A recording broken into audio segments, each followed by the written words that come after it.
Thank you. Good evening and thanks for coming.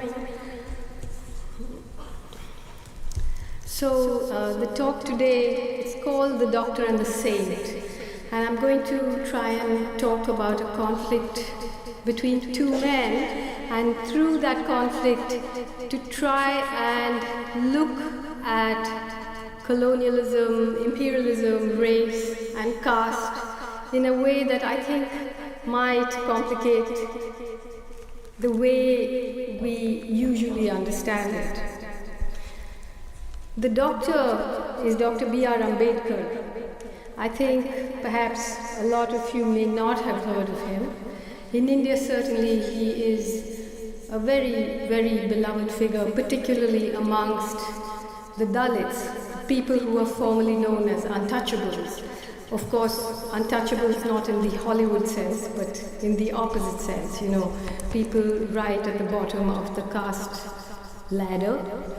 And the saint, it's a word that I use ironically in the title, and the saint is a person, I think, who is beloved to many of you, Mahatma Gandhi. And sadly, some of the things that I will say today will, and I think should, call his greatness into question. And I know this is going to be distressing for many, and let me say it was distressing for me too, because I was also brought up, conditioned on this, what can I say, but misrepresentation of history, or even that is a polite word. The conflict between them, of course, began a long time ago, but it really came head to head in the 1930s, at the time when India was still a British colony. But Ambedkar was really Gandhi's nemesis. He challenged him intellectually, he challenged him politically, but he also challenged him morally. And the reason that he has been left out of the kind of master narrative of Indian history is because of this, and it's not that he's left out in the sense that he is somebody who obviously children learn about in school, but he was a man who left a complicated legacy. He was a revolutionary, he was a newspaper editor, he was a politician, and eventually he actually helped in the drafting of the Indian Constitution. But the way he is valorized in our history books or in our lives generally, not among the Dalit people but amongst the privileged castes and by the state and the establishment, is as the leader of the establishment, or the man who kind of wrote the Indian Constitution. He didn't write it, he was the chairman of the drafting committee, and he was very unhappy with the Constitution when it came out. But in some way they leave out the passion, the rage and the anger that drove Dr. Ambedkar, and this was a fight against caste. So the Annihilation of Caste actually is the text of a speech that he never delivered. It was written in 1936, and he was invited by a sort of Hindu reformist privileged caste organization called the Jat Pat Todak Mandal, which means an organization for the destruction of caste, or for the breakup of caste, let's say. And he gave in this text in advance because he asked him to. And when they read it, and they realized that he was going to use their platform to denounce the sacred texts of Hinduism and to call upon untouchables, as you were called in those days, to renounce Hinduism and embrace any other religion that does not discriminate against human beings in this way, they cancelled, the invitation to him was cancelled. So then he published The Annihilation of Caste as a text.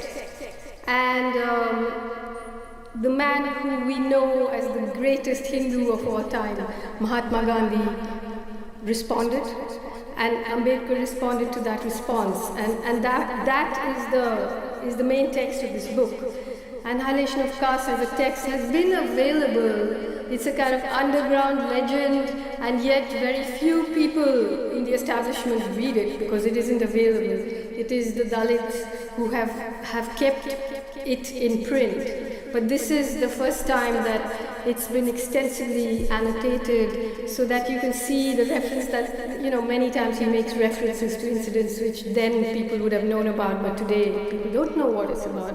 So it's an extensively annotated edition. And of course my introduction to it is called The Doctor and the Saint. It's an almost book-length introduction. Of course many have said, you should have published it as a separate book. If it had been published as a separate book in India, I'm pretty sure it would have been banned or disappeared in some way. So it was a bit of a Trojan horse operation. So now, before I get into the whole debate between these two streams of thought, I just want to read out a little bit for those of you who, caste is something that the outside world has felt nervous of engaging with because it's just associated with Gandhi and yoga and backpacks and mysticism and the Beatles and so on. So I want to explain to those of you who are not aware of what caste is. I'm just going to read out a little bit. Anthropologists will debate the origins of caste for years to come, but its organizing principles based on a hierarchical sliding scale of entitlements and duties, of purity and pollution, and in the ways in which they were and still are policed and enforced, are not all that hard to understand. The people at the top of the caste pyramid, the Brahmins, are considered pure and have plenty of entitlements. And those at the bottom are considered polluted and have few entitlements but plenty of duties. And the pollution-purity matrix is correlated to an elaborate system of caste-based ancestral occupation. So there isn't any single caste that is equal to another caste. It's a very clear hierarchy. However complicated it is, a very clear hierarchy. What we call the caste system today is known in Hinduism's founding texts as Varnashram Dharma or Chaturvarna, the system of 4 varnas, approximately 4,000 endogamous castes and subcastes, which are called jatis, in Hindu society, each with its own specified hereditary occupation, are divided into 4 varnas. The Brahmins, who are the priests, who are about 6% of the population, the Kshatriyas, the warriors, the Vaishyas, the Baniyas as they are called, who are the traders, who are less than 3%, and this is the caste to which Gandhi belonged, and the Shudras, who are the servants. And outside of these varnas are the Ati Shudras, the subhumans, arranged in hierarchies of their own, the untouchables, the unseeables, the unapproachables, whose presence, whose touch, whose very shadow is considered polluting by privileged caste Hindus. Today, just amongst these untouchable castes, there could be like 100 or more than 100 subcastes, and even they are arranged in a hierarchy. And today, about 100 million people, which is 1/3 of the population of the United States, counts as untouchable. Each region of India has lovingly perfected its own unique version of caste-based cruelty, based on an unwritten code that's much worse. Much worse, I say, not because I want to compare horrors, but the only reason I'm saying worse than racism is because it's sanctioned in the scriptures. It is said to have religious sanction, which is such an immutable thing in some ways. Other than being forced to live in segregated settlements, untouchables were not allowed to use the public roads that privileged castes used. They were not allowed to drink from common wells. They were not allowed into Hindu temples. They were not allowed into privileged caste schools. They were not permitted to cover their upper bodies. They were only allowed to wear certain kinds of clothes and certain kind of jewelry. Some castes, like the Mahars, the caste to which Baba Sahib Ambedkar belonged had to tie brooms to their waist that would sweep away their polluting footprints, and others had to hang spittoons around their necks to collect polluted saliva. Men of the privileged caste had undisputed rights over the bodies of untouchable women. Love is polluting, but rape is pure. In many parts of India, all this continues to this day. What remains to be said about an imagination, human or divine, that has thought up an arrangement such as this? Ambedkar called Hinduism a chamber of horrors. For the untouchables, he said, it's a chamber of horrors. And here I quote him. He says, there cannot be a more degrading system of social organization than the caste system. It is a system that deadens, paralyzes, and cripples people from helpful activity. The most famous Indian in the world, Mohandas Karamchand Gandhi, disagreed. He believed that caste represented the genius of Indian society. In 1921, in his Gujarati journal Navajivan, he wrote, and I quote, I believe that if Hindu society has been able to stand, it is because it is founded on the caste system. To destroy caste and adopt the Western European social system means Hindus must give up the principle of hereditary occupation, which is the soul of caste. So, by this he means that the caste whose divinely ordained operation is to clean other people's shit, should continue to do that. The Brahmin should remain the Brahmin, and so on. Hereditary principle is an eternal principle. I continue to quote Gandhi. To change it is to create disorder. I have no use for a Brahmin if I cannot call him a Brahmin for my life. It will be chaos if every day a Brahmin is changed into a Shudra, and a Shudra is changed into a Brahmin. Now, of course, the contention is that Gandhi changed his mind later on. He didn't, really. Right to the end of his days, he believed in Varnashram Dharma. He said, okay, maybe the many castes should be fused into the 4 Varnas.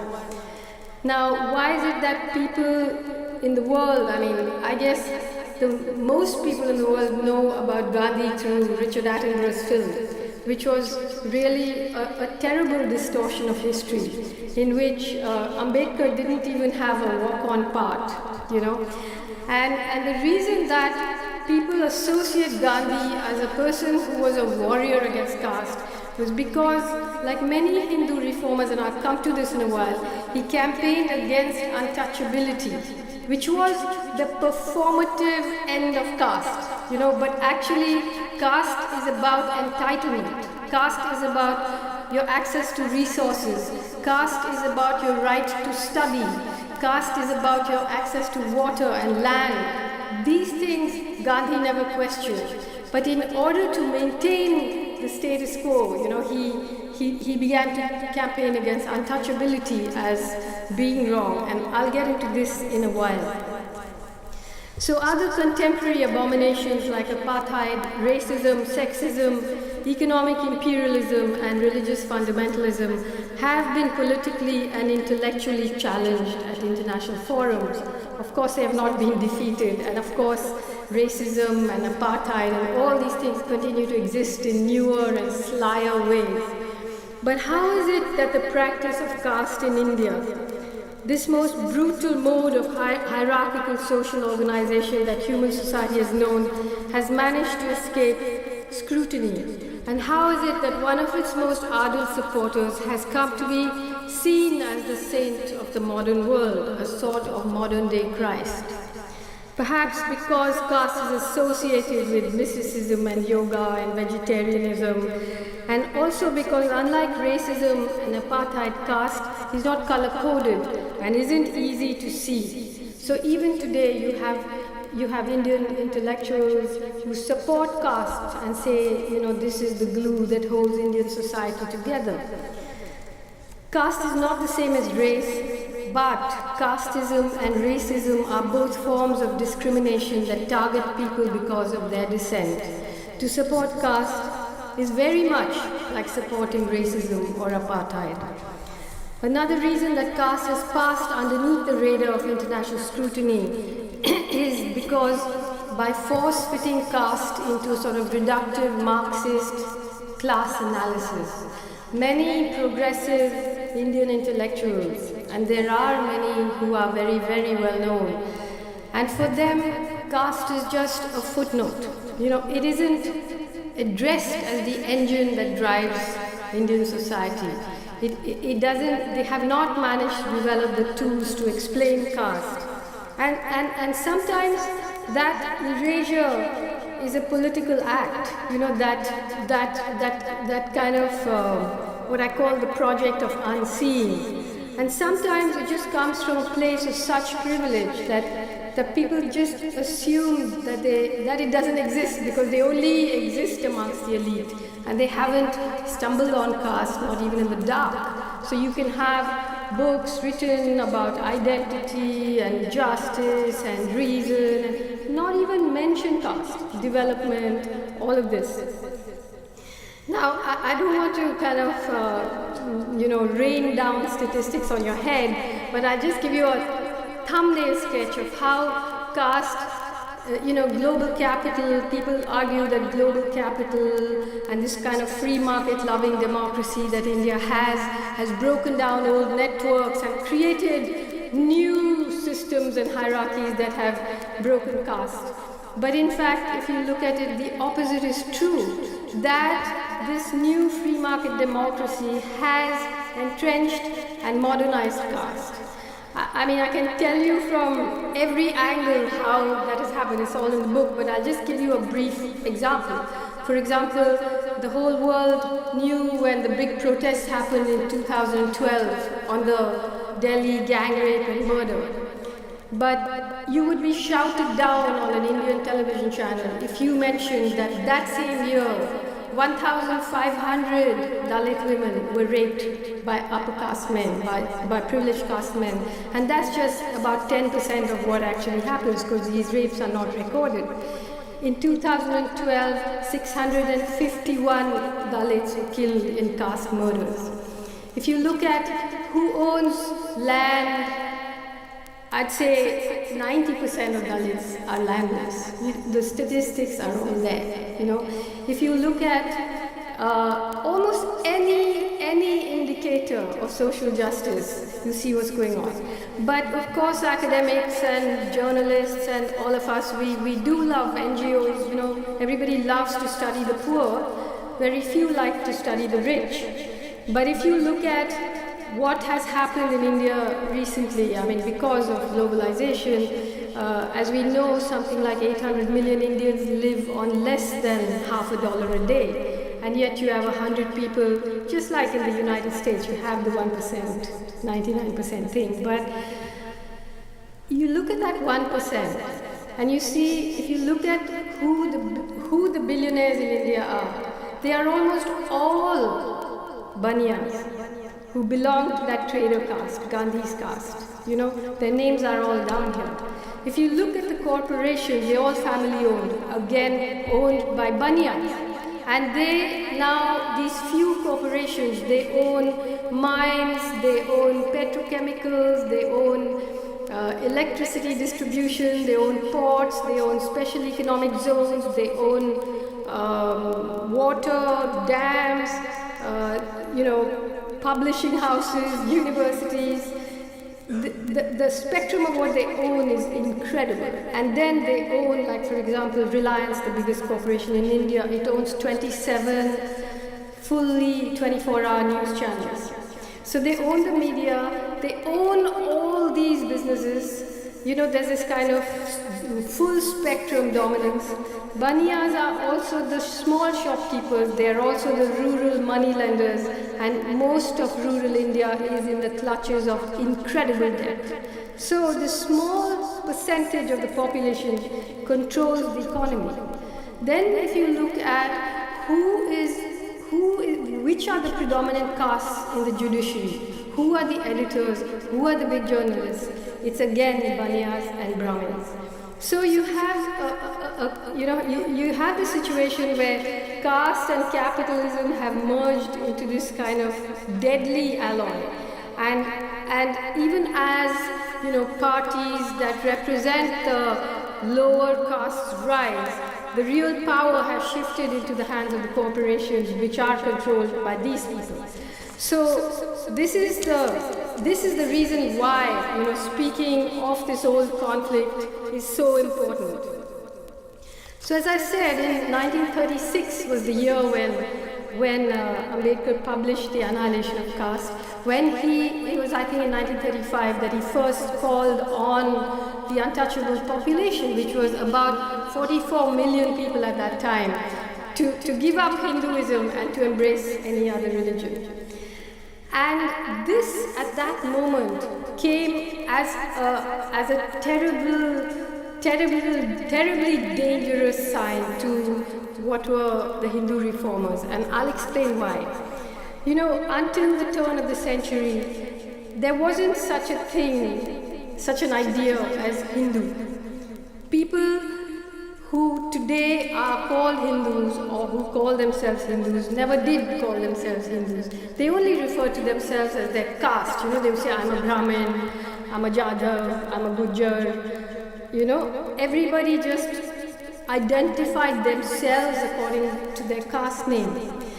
And earlier on, during the Mughal reign, millions of untouchables have converted to Islam, later to Christianity, and later to Sikhism to escape the scourge of caste. And nobody had a problem with that. But at the turn of the century, suddenly the politics of empire began to turn into the politics of the nation state. And suddenly, it was not enough to just ride your horse or your elephant into Delhi and take the throne and declare yourself the emperor. So with the nation state came the politics of representation. And here was a subcontinent where there were Sikhs and Christians and Jains and Buddhists and Brahmins and Vaishyas, people with so many religions, 3,000 languages. All of this was kind of now being synthetically homogenized into a nation state. And at that time, the politics of representation began. Who has the right to say, I represent everybody? Who represents the big farmers? Who represents the labor? Who represents the Sikhs? Who can say who represents whom? And at this point, suddenly the idea that 44 million people under the accounting head of Hindu might just move over onto another side created a tremendous anxiety. And this was when these sort of privileged caste Hindu reform organizations suddenly came into being, the Arya Samaj, the Brahmo Samaj, the Ramakrishna Mission, and they started proselytizing amongst untouchables, and they started speaking against untouchability but not against caste. So, because the whole thing was to bring this huge population into the Hindu fold, but to keep them in the servants' quarters. So you had this privileged caste reform movement, and you had an anti-caste movement to the tradition to which Ambedkar belonged, which started off with Buddhism. When Buddhism broke caste thousands of years ago. So Ambedkar came from a long line, and his contemporaries were, I won't get into it here, but people like Jyotiba Phule, Periyar, Ayodhya Das, who were speaking against caste. And Gandhi came from the tradition of people who were speaking against untouchability, trying to bring them into the big fold. So that is why he had this really strange, performative, theatrical approach to reform. So when I read the debate between Gandhi and Ambedkar in The Annihilation of Caste, I kind of started following this thread back of, these things that Gandhi was saying about caste just shocked me, and I've been brought up with the same kind of history textbooks about how he was in South Africa and he was thrown out of the train and he was so roused, and he fought race. And I started following this thread back, saying, how could a man who was saying the things he was saying in 1936, in 1925, how did this man come to be called a Mahatma? Who called him a Mahatma? When was he called a Mahatma? And I find that he was first called a Mahatma in 1915, which was the year he came back after spending 20 years of political activism in South Africa. So then I thought, now what has he done in South Africa that made him a Mahatma there? And that became even more shocking than anything else, because Gandhi arrived in South Africa in 1894, and he arrived there as a lawyer, as a legal advisor to a rich Muslim businessman, Indian Muslim businessman. And at the time, Britain was kind of strengthening its imperial grip on Africa. They discovered diamonds and they had discovered all these minerals. And there were two kinds of Indians in South Africa at the time. There were the passenger Indians, who were the sort of privileged caste Indians who had gone to South Africa to trade, to run their businesses on the back of British imperialism. And then there were the indentured labor, the poor, subordinated caste, bonded laborers who had been brought to work the sugar plantations. So Gandhi's first political awakening, when he was on this train in this whites-only compartment and he was thrown out in Pietermaritzburg, was not because he believed in racial equality, but because, and he's written this, I would not presume to say any of this. All my research comes straight from the collected works of Mahatma Gandhi. Everything I say is quoted directly from his own writings. So he actually was outraged that passenger Indians should be treated on par with what he called the raw kafir. He only referred to Africans as kafirs or savages. And I'll read out what he said. But his first political victory was in 1894 when he lobbied and won a solution, what was known as the solution to the problem of the Durban post office, where he had the authorities open a third entrance for Indians so that they would not have to share the same entrance as Africans. So that was the first victory. Then he started the Natal Indian Congress, to which the membership fee was £3. Many years later, in the Bambata uprising, the Zulu uprising, they rose up against the British because of a £3 tax. So you can imagine how exclusive this Natal Indian Congress was.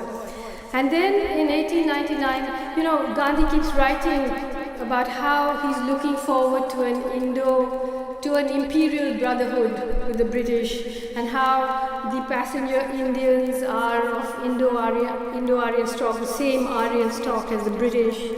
And then in 1899, when the British go to war, in the savage war against the Boers, Gandhi volunteers and sides with them. Of course, they don't give him arms, so he is a stretcher bearer, and I think quite soon you will read a book called The Stretcher Bearer of Empire that's coming out, written by a South African academic. So he joins the British in the Boer War. Then in 1906 he joins, let me just read you what Gandhi said about indentured Indian bonded labor. He says, whether they are Hindus or Mohammedans, they are absolutely without any moral or religious instruction worthy of the name. They have not learned enough to educate themselves without any outside help. Placed thus, they are apt to yield to the slightest temptation to tell a lie, and after some time, lying with them becomes a habit and a disease. They would lie without any reason, without any prospect of bettering themselves materially, indeed without knowing what they are doing. They reach a stage in life when their moral faculties have completely collapsed. Now, this theme repeats itself I've quoted Gandhi from 1894 to 1946, right to the end of his life. So the business of his changing, the business of, oh, he was a man of his times, is addressed in this work, because you can either be a man of your times or you can be a Mahatma. You really can't be both. And anyway, then in 1906, the Zulu chief Bambata Kamachinza led his people in an uprising against the British, and Gandhi volunteers his services. He asks to be armed with weapons, but the British turn him down. And eventually, it was a massacre. The chief, Bambata, was beheaded. Thousands of Zulus were killed. Even Churchill, the master of war, was shocked and wrote these letters saying, how can we be so brutal? But Gandhi continued to press his friendship on the British. And then, in 1906, the British, despite these offers of friendship, passed an act which disallowed the passenger Indians from going into the Transvaal to compete with British businessmen.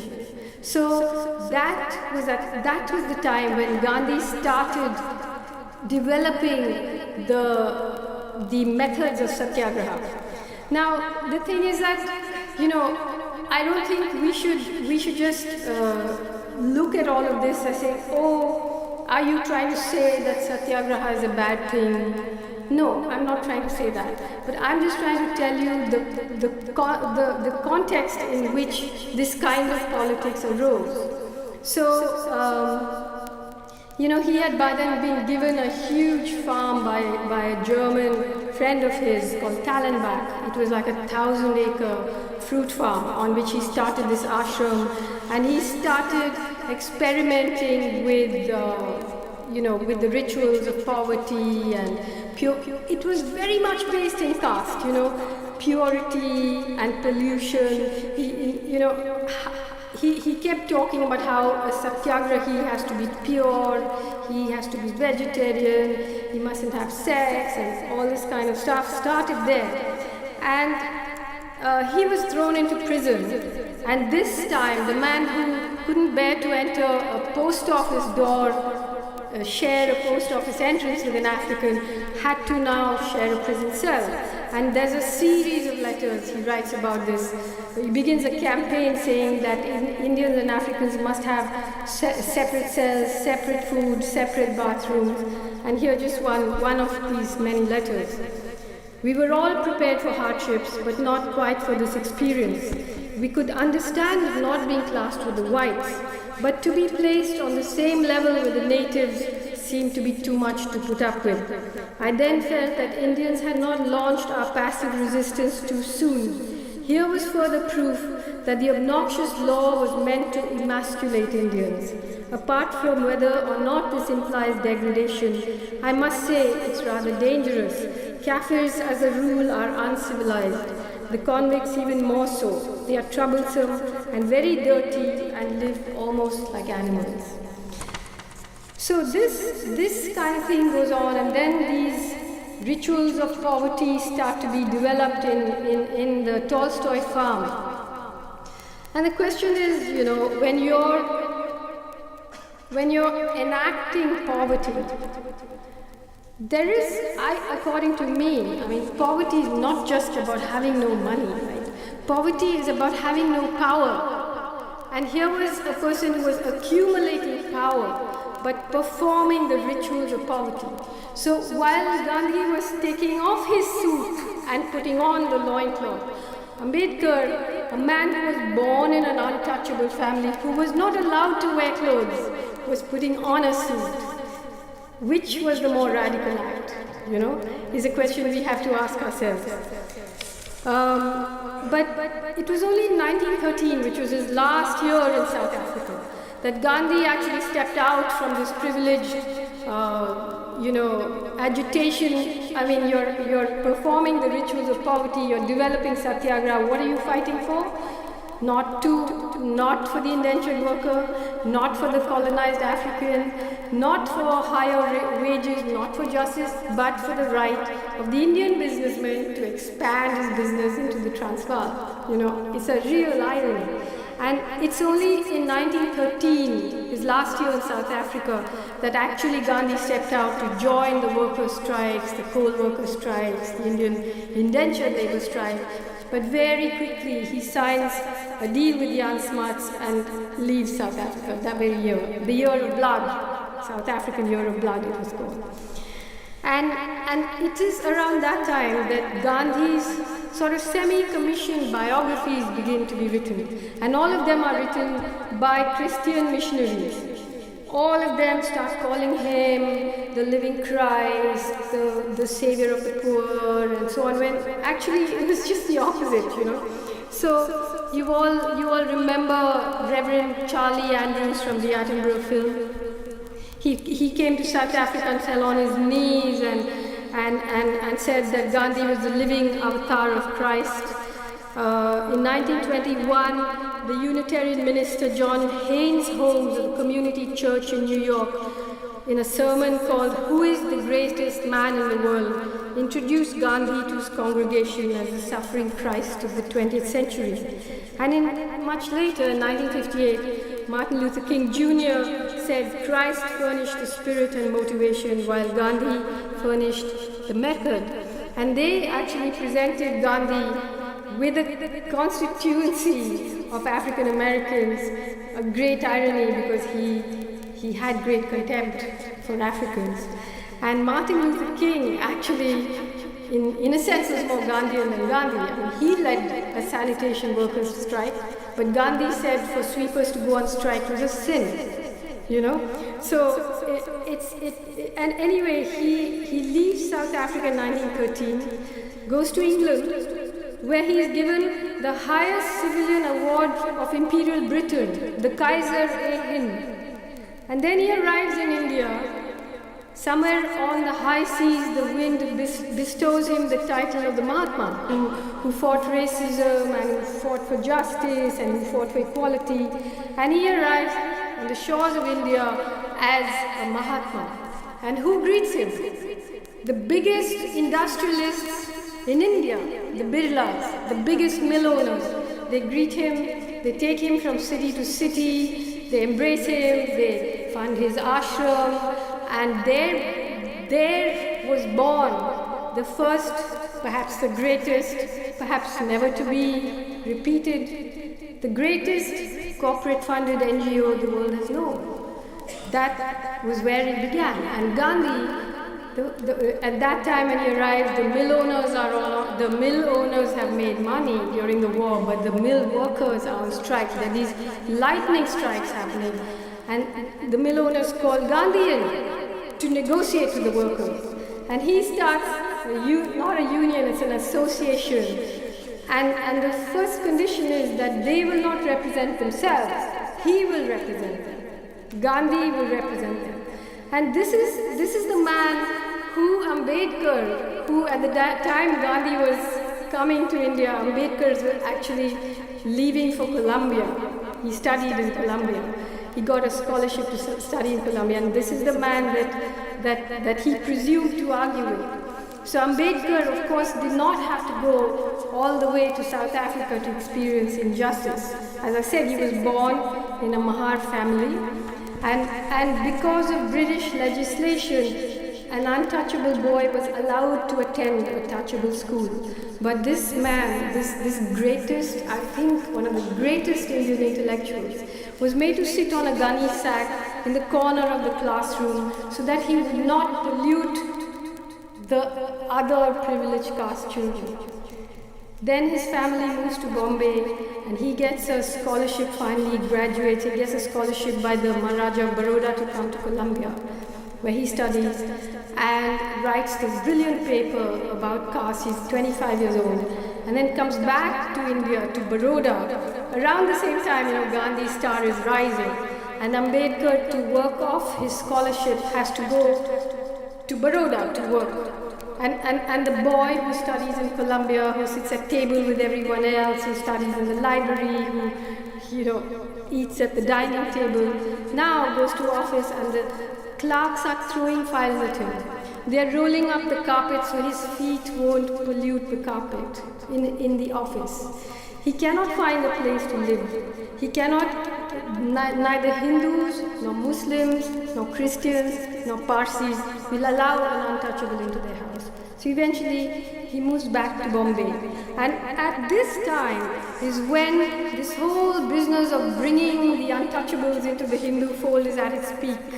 And Ambedkar sees right through this charade. He sees that it's all a way of manipulating the privileged caste, manipulating to control and represent this huge constituency.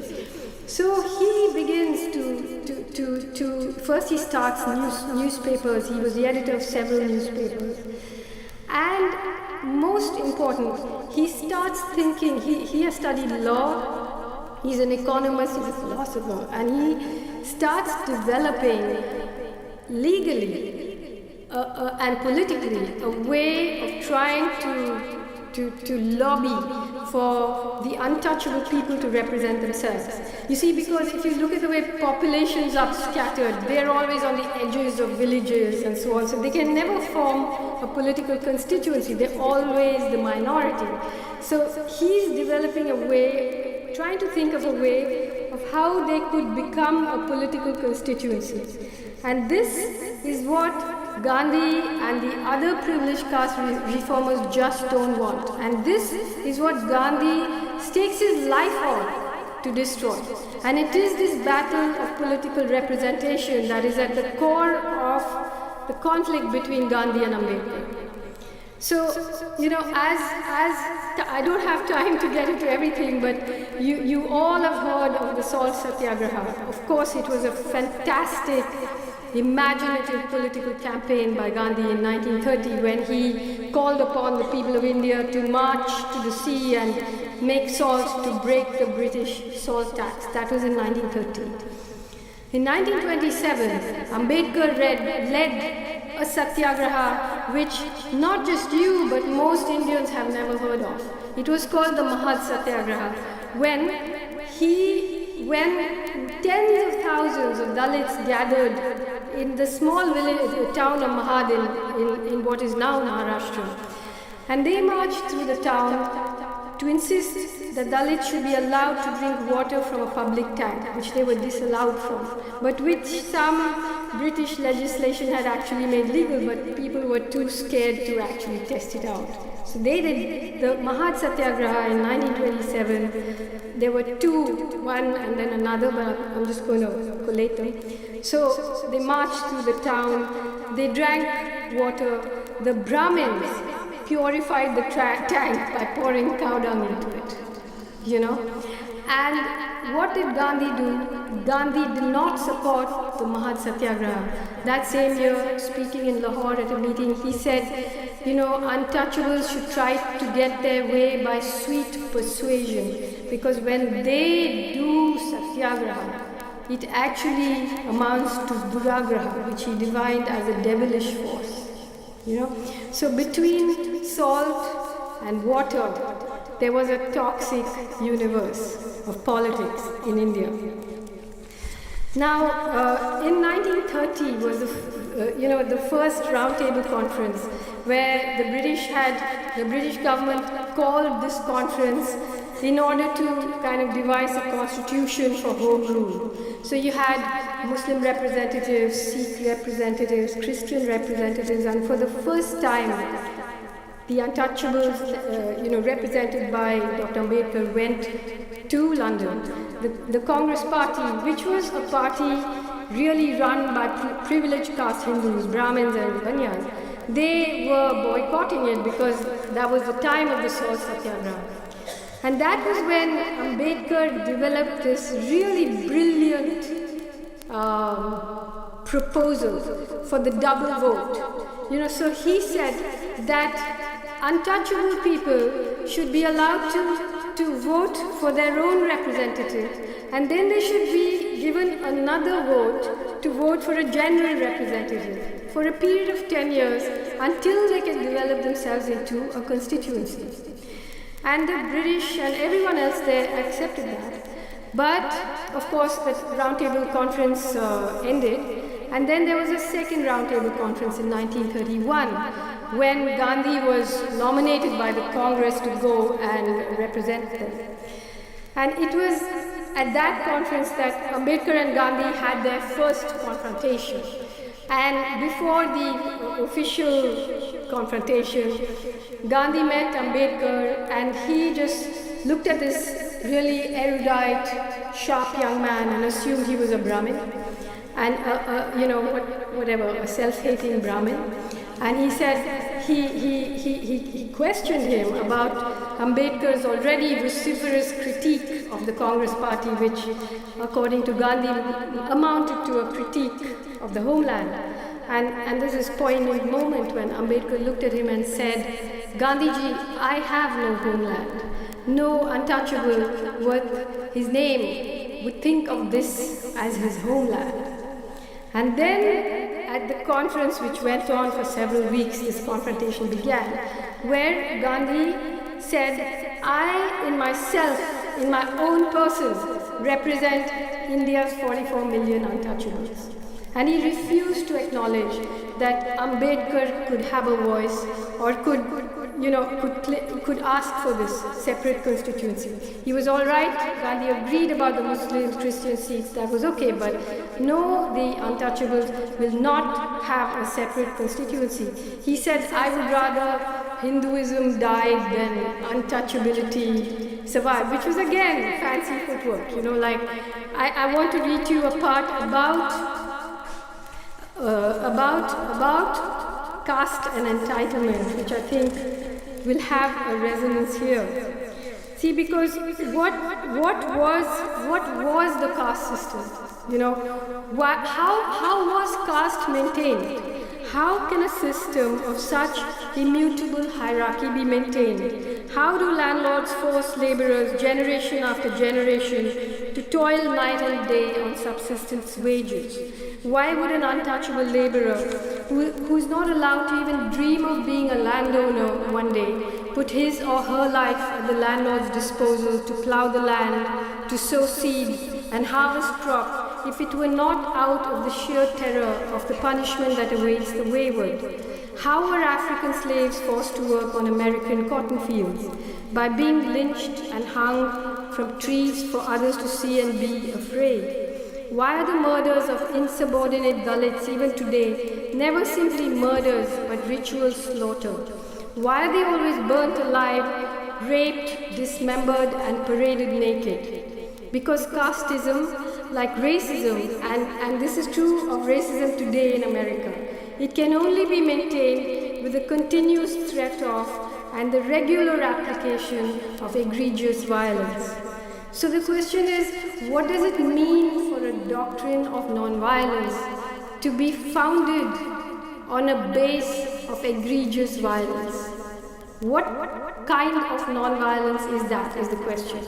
And at the roundtable conference, Gandhi just said, you cannot represent yourself. And then he threatened them. He said, look, I will give up my life for this, but this can't happen.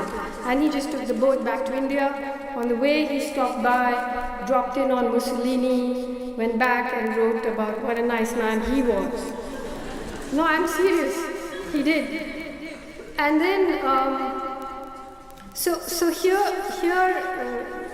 sorry to go back a bit in time, but so you have this hardening of this idea of the Hindu. As I said earlier, there wasn't any such thing as a Hindu. There were just these various castes and subcastes. And suddenly, when people started calling themselves Hindu, it wasn't actually referring to their religion. It was the creation of a political constituency. So they're always talking about the Hindu nation or the Hindu race. And around 1925 came the RSS, the Rashtriya Swayamsevak Sangh, which later on became overtly fascist, which said that and today says that the Muslims of India are like the Jews of Germany. Hitler is in their pantheon. Our Prime Minister today is a member of the RSS, as so are all his ministers. So that school of Hindu fascism had already arrived. And Ambedkar, he just considered them outside the pale. So his argument was directed at the Hindu liberal, people like Gandhi, and he said that it's not possible to believe in the Shastras and call yourself a moderate at the same time. It's a contradiction in terms. So these are the two men now confronting each other, and Gandhi returns to India, and the British announced the Communal Award, which is known as the Communal Award, where they do allow the untouchables a separate electorate for 20 years, so that they can develop into what Ambedkar wanted. And Gandhi's response was to go on an indefinite hunger strike. You know, he never went on any hunger strike on any issue about untouchability except this one, to destroy the possibility of untouchable folks representing themselves. And when he announced this indefinite hunger strike from prison, there was obviously, the country went into a spin, and all the great leaders descended on Ambedkar, and including many other untouchable leaders who grew very frightened, because if Gandhi died on that hunger strike, you know, the untouchable community was going to be lynched. So there was an incredible amount of pressure, and it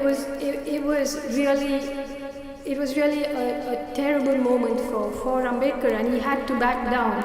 In the face of that pressure, he had to back down, and he signed he agreed to sign what is known as the Pune Pact. Of course, in the Round Table Conference, Gandhi refused to admit that he was a leader of the untouchables, but in the Pune Pact, he said Ambedkar will sign as the representative of the untouchables. And Gandhi himself didn't sign it, but various industrialists and Hindu right-wing people signed it.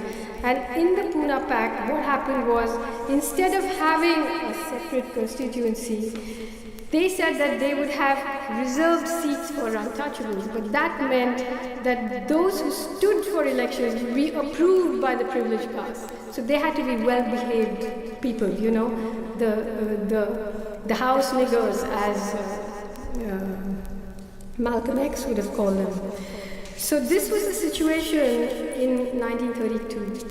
And Ambedkar and as soon as the Pune Pact was signed, if you look at the Attenborough film, you see, you know, the world rejoiced as if caste had been broken, when in fact what had happened was that the possibility of untouchables in India developing into a constituency had been broken.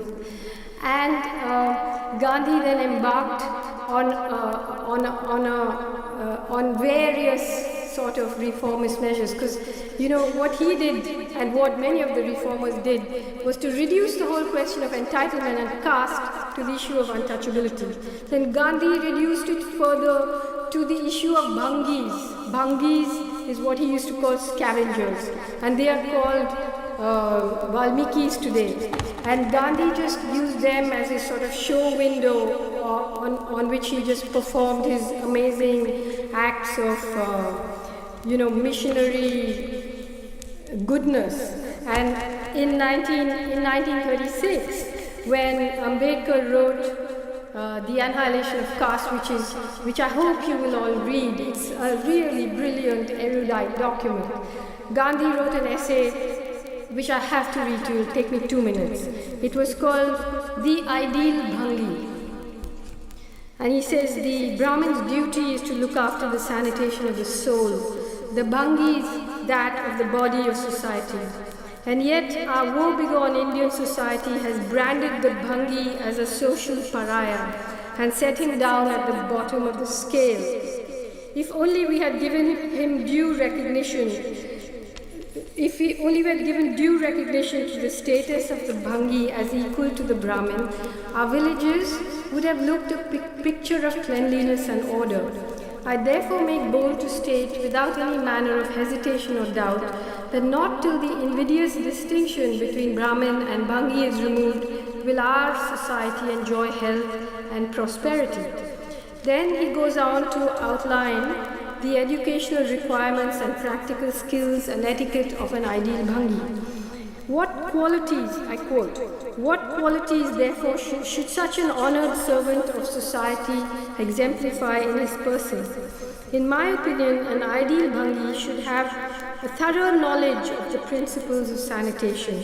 He should know how a right kind of latrine is constructed and the correct way of cleaning it. He should know how to overcome and destroy the odor of excreta and various disinfectants to render them innocuous. He should likewise know the process of converting urine and night soil into manure.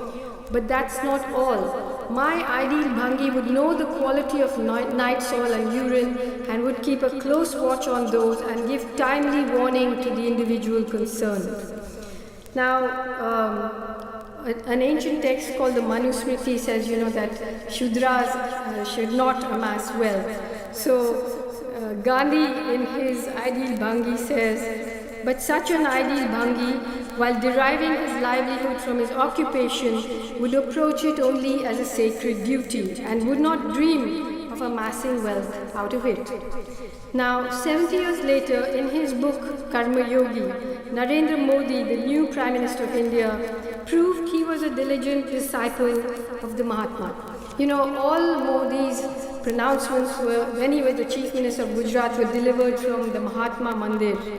And while the left often thinks of Gandhi as a bulwark between the right, Hindu right, and moderation, actually, particularly on the issue of caste, Gandhi was the Hindu right. So here is Narendra Modi on Valmiki's or scavengers.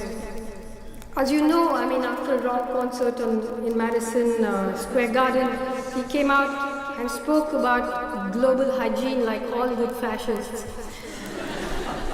I do not believe, this is Narendra Modi, I do not believe that the Valmikis have been doing this job just to sustain their livelihood. Had this been so, they would not have continued with this kind of job generation after generation. At some point of time, somebody must have got the enlightenment that it is the Valmiki's duty to work for the happiness of the entire society and the gods, and that they have to do this job bestowed upon them by the gods, and this job should continue as internal spiritual activity for centuries. On the October 2nd was Gandhi Jayanti, and it has never been celebrated with so much fervor as when Narendra Modi came to power.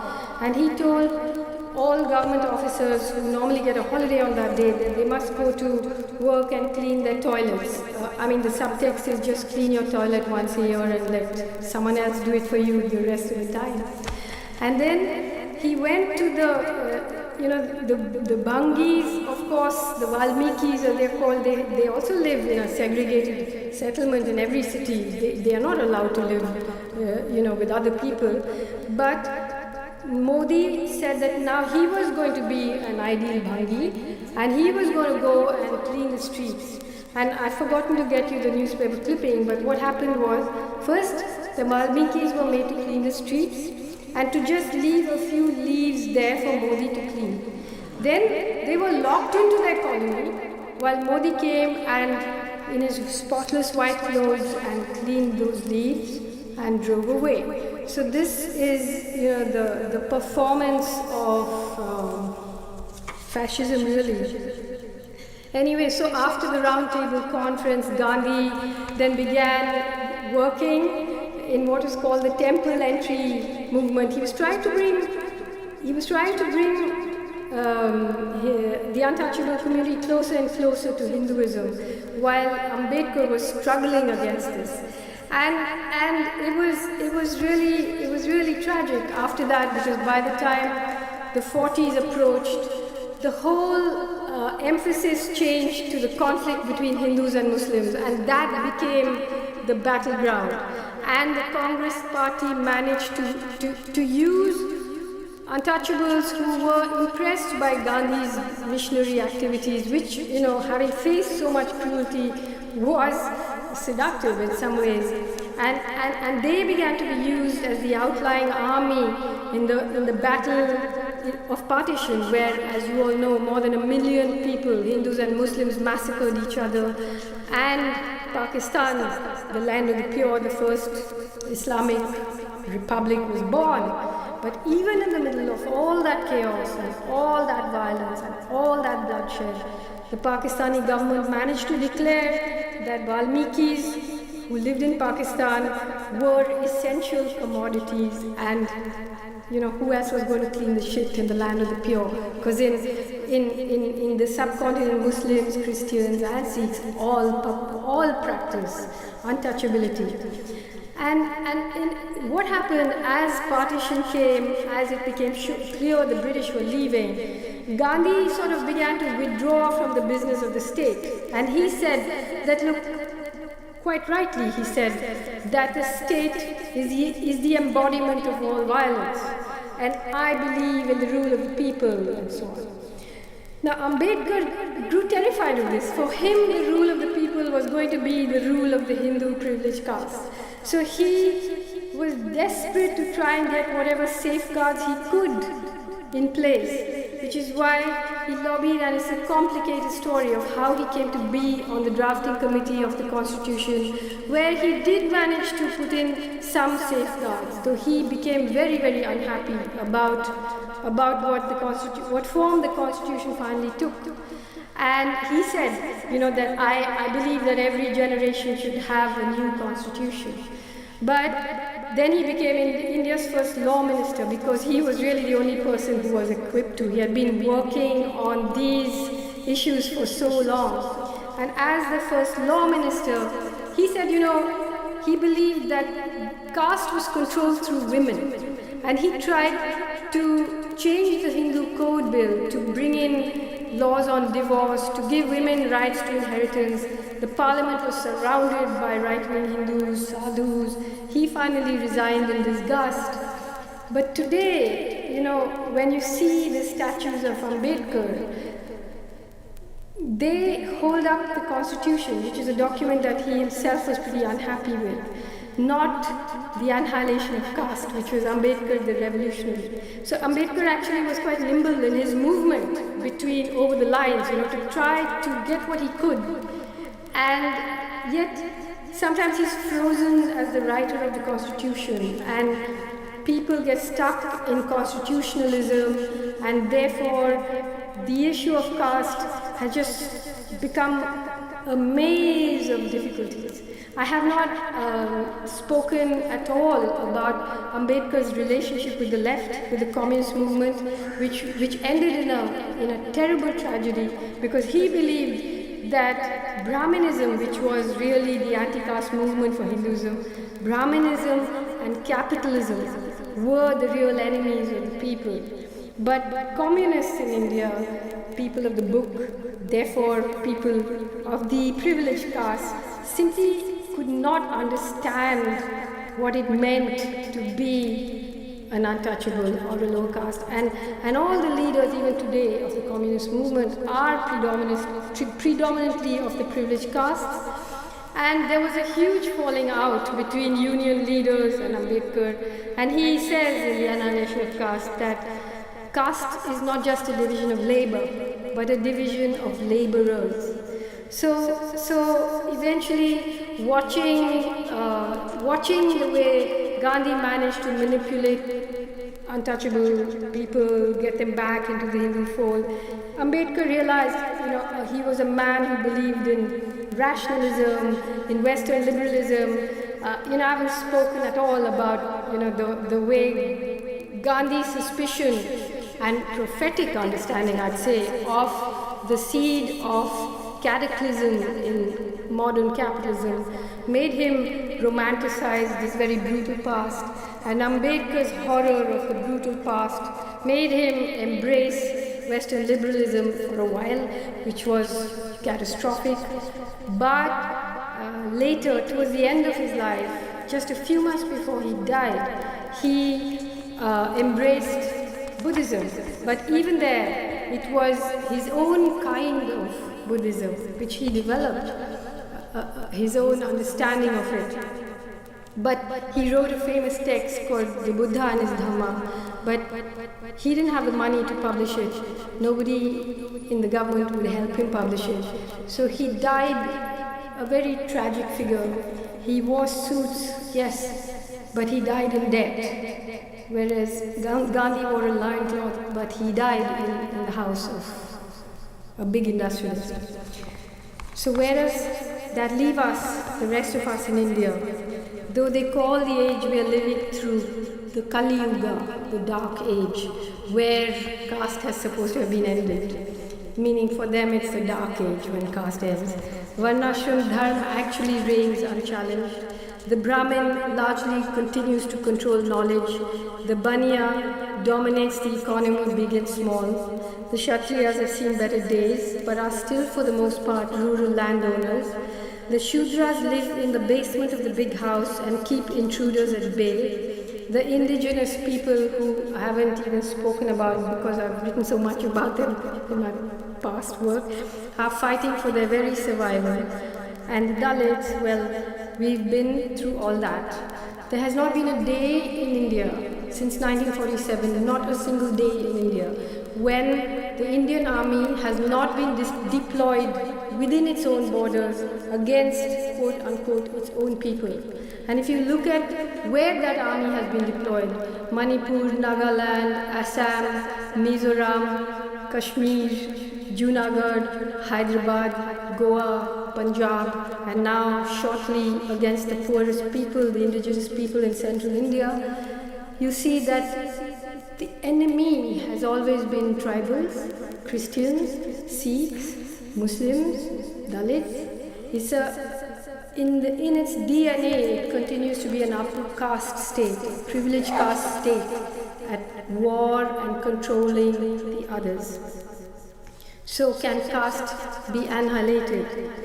Well, not unless we show the courage to rearrange the stars in our firmament, not unless those who call themselves revolutionary develop a radical critique of the caste system, and not unless those who understand caste sharpen their critique of capitalism, and not unless we read Baba Saheb Ambedkar, if not inside our classrooms, then outside them, and until then we will remain what he called the Sikh men and women of Hindustan, who seem to have no desire to get well. Thank you.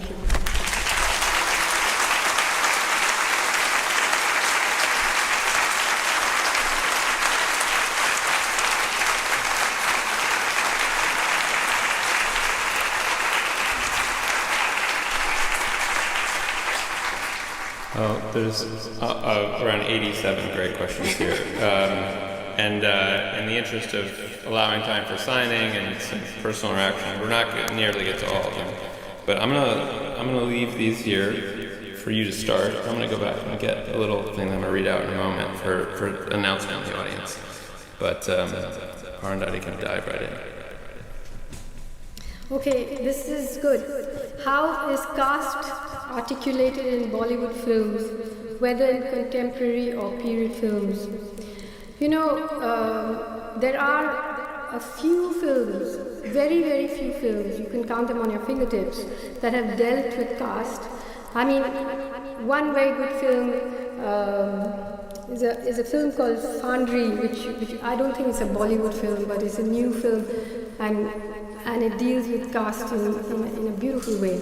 But for the most part, it's just ignored. It's just as if it doesn't exist.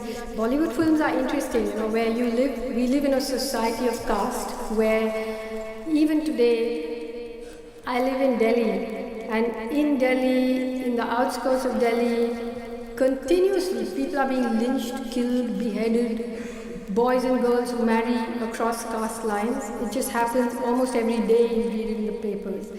Very few people marry outside caste. Most marriages are arranged, and yet Bollywood films are all about love. You know, so it's like this fantasy that everybody likes to go and see in the movies, but it doesn't really play out in real life. So yeah, I mean, it's an absence for the most part. What role do you think NGOs and international development agencies play in solidifying or dismantling caste? You know, this is a very important question. I don't know whether I can have enough time to answer it. But because I've written quite a lot about NGOs and the role they play, in furthering the imperial economic agenda. And when you look at NGOs, when I say NGOs, I mean also the foundations, the Rockefeller, Ford, Carnegie, and their equivalents, and how they have actually, on the face of it, it's not like everything that they do is bad. But what happens is, if you look at, for instance, even look here in America, at what these corporations have done to the memory of Martin Luther King. Martin Luther King was a critic of the free market. He was talking about, he was not only talking about race, he was also talking about economic injustice, which is intrinsically linked to racial injustice. But today, if you look at who are the sponsors of the Martin Luther King Foundation, and you'll find there are lectures in his memory about the free market and so on. So how was the civil rights movement here, the radical end of it, subverted? How was the anti-apartheid movement subverted? How did it happen and unfold in Indonesia? All in all of Latin America, And similarly, what happens is, I won't speak specifically about caste, but let me talk about everything in India right now at the moment. What happens is the NGOs move in, and they start creating these silos, where there's a kind of, where everything becomes an identity, not just caste, feminism, poverty even is an identity. It's not something that's caused. And then all of these silos separate themselves from each other, and they work as a firewall against anything that's questioning in a serious way the economic imperialism. And the failure of the left is that it has allowed them the space to do this by not being able to address these questions. The questions of women, the question of caste, the question of race. The left has not been able to deal with it, so others have moved in and created these safe spaces where some of the grievances are addressed, but the rest are just left. They actually work as a firewall to perpetuate a system that is causing the problem in the first place. So, that's a short answer to a very complex question. Some more questions. Oh, God. I'm going to read out these. Let's publish them as a book. But just really quickly, some of the folks who are involved in organizing tonight asked that I read this. Various organizations in the United States, most prominently Ambedkar International Mission, AIM, and the Ghadar Alliance, are in the early stages of designing a long-term campaign aimed at changing the public profile of how caste is understood in the United States, especially by liberal institutions and think tanks, academic institutions, and policymakers. It's going to be a multi-dimensional campaign that will involve creating targeted media outputs, reports, educational programming, and a series of short campaigns with specific, very tangible goals. If there are folks here tonight who are interested in helping build such a campaign or lend their support in other ways, please see Biju or Vinaya at the back of the hall. And maybe Biju, you could just, in Vinaya, raise your hand, and Vinaya. So see them after if you're interested in that particular project. Okay, I'm going to just take 3 questions. One is there any criticism of the doctor? Yes, in fact, there is in the book, and it has to do with his attitude towards the indigenous people, who, within the annihilation of caste,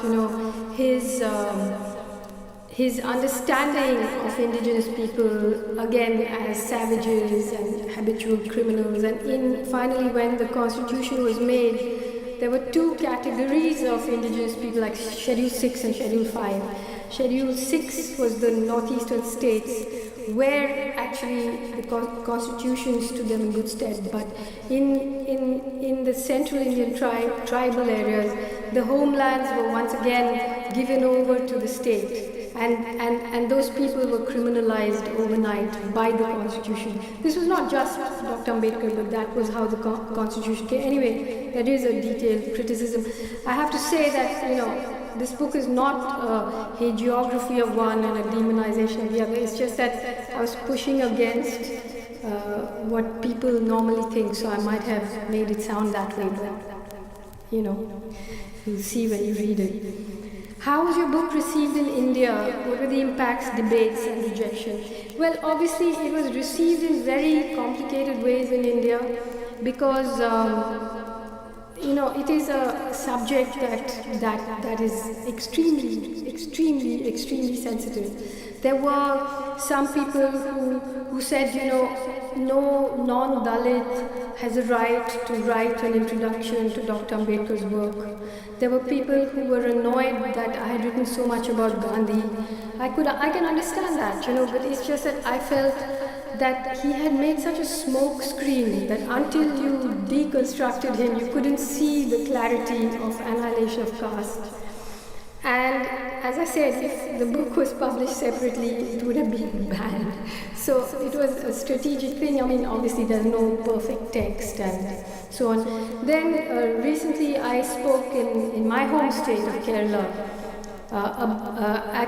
at the Ayyankali Memorial Lecture. Ayyankali was again an untouchable in Kerala, Pulaya, an amazing man who really led the first agricultural workers' strike before the Russian Revolution and so on. And there, I was really attacked by the Gandhians, and there was a threat of police cases. There were marches against me. The Home Secretary said I must apologize for all the things that I had said about Gandhi. I said, I haven't said anything about Gandhi. I can apologize for quoting him. So there was that. And the last question is, it's been said that sexual repression is the basis of sexual violence. Can you tell us about Gandhi's sexual repression, how he blamed victims of sexual violence for bringing violence on themselves, and discuss how he cut off the hair of young women followers? Can you talk about this? Look, this is a whole separate book, Gandhi and women. It's really again, this whole thing is hidden in plain sight. People say, why did you call it the doctor and the saint? Why did you call it the doctor and the hypocrite? I said, Gandhi was not a hypocrite. He put it all down there. He wrote it down, The hypocrisy is in the way he has been edited and passed down to us, by the court historians of our times. But there is a part in this book where I talk about Gandhi when he first was on Tolstoy farm in South Africa, and he writes about how he had these young children living together, and he sent them to have a bath at the well, and he had told them very